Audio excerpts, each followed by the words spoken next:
We are so looking forward to Race for the Cure again this year, and we're going to give you all the information you need in case you haven't gotten yourself registered or you want to be down there to cheer on all of the great people that are walking or running in the Komen Race for the Cure coming up this year.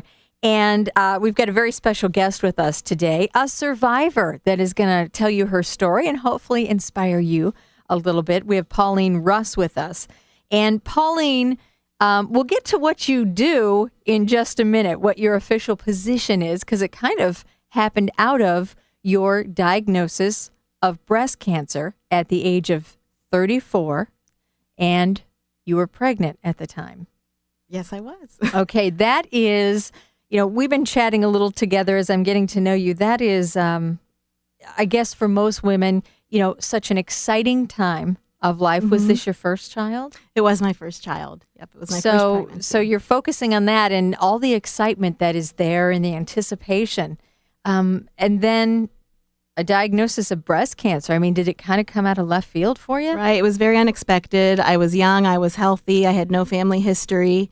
But I feel like in some ways the pregnancy helped save my life because since it was an estrogen positive tumor and obviously during pregnancy you have a lot of estrogen in your system, I feel like that's what really made me aware of it. And so my OB helped me check it out, and in the second trimester is when I was diagnosed. And yes, although it was stressful to have it happen at that point in time, I also feel that it was a blessing because I had something really good to look forward to amidst all the treatments and the not so fun stuff I was experiencing. And being pregnant and finding out you have breast cancer, now you then had to start your treatments while you were pregnant. I did. Yep. I was diagnosed in December of 2009, and I started December 21st. You never forget that date. I started with chemotherapy. I was pregnant. And then after the first round after 4 chemo treatments, I then had a little break, and then I was induced and had my baby on March 30th of 2010.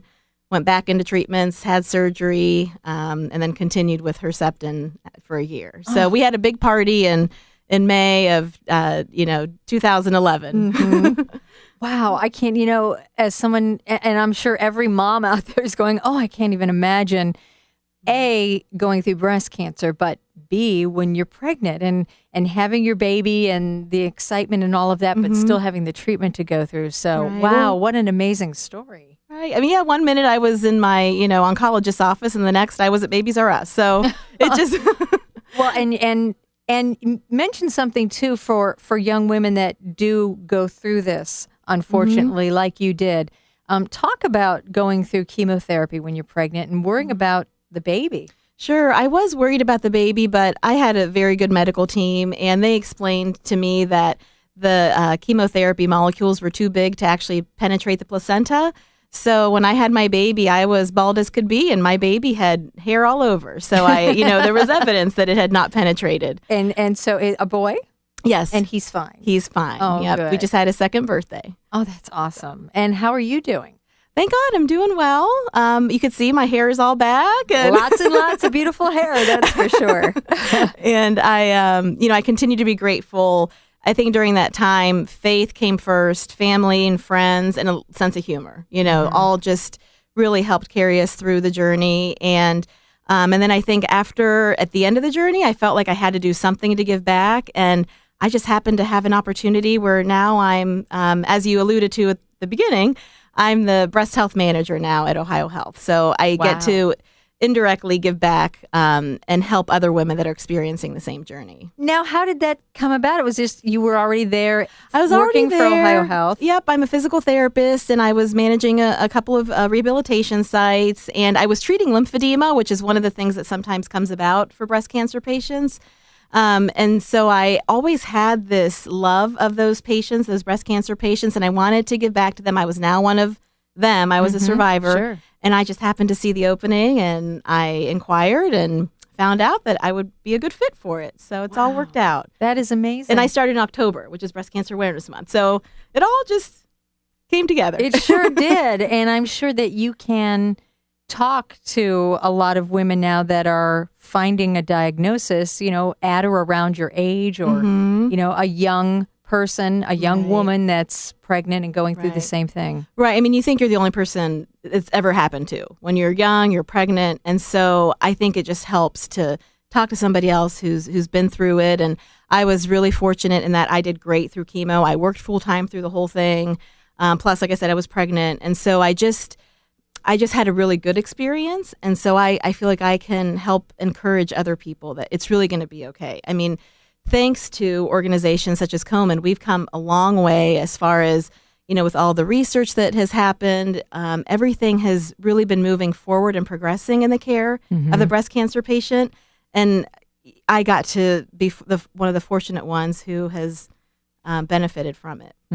Well, we appreciate you sharing your story. Oh, it's my pleasure. And we want you to be a part of Komen Race for the Cure. We're excited here at Sunny 95. I'm excited. I'm going to be down helping out. I go down every year. It's one of my favorite things to do, to get down there, get on stage, and just encourage all of the women, the teams, individuals, families. Kids will come up and they'll say a name that they want, me to mention. And there's just a group of people. And I love how, people from other radio stations, everyone from all the TV stations, we're all up there together, and it becomes a very big community. And I'm excited about it.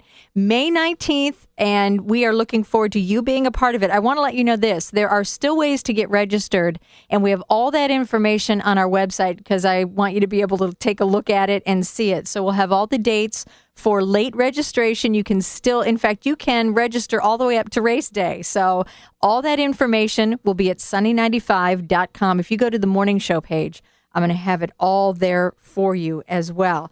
And don't forget, May 19th is the race. That's a Saturday. Race for the Cure will begin at 8 o'clock, and the Family Fun Walk and Run is at 9:15, and we will be starting that race off. I'm looking forward to that as well. So, if you've never been to Race for the Cure and you think, well, why would I go down there? Why would you not? I can tell you, yes, there are thousands of people there, but it's going to be one of the most inspiring days that you will ever experience. Just to see survivors walking and coming over the finish line, those that are going through treatment right now, going over the finish line, and family members and friends walking in memory of those who fought the fight. It's an amazing day. So. And thank you so much, Pauline, for being here to give us all an inspirational story to kind of get us ready for Komen Race for the Cure. Thanks for having me.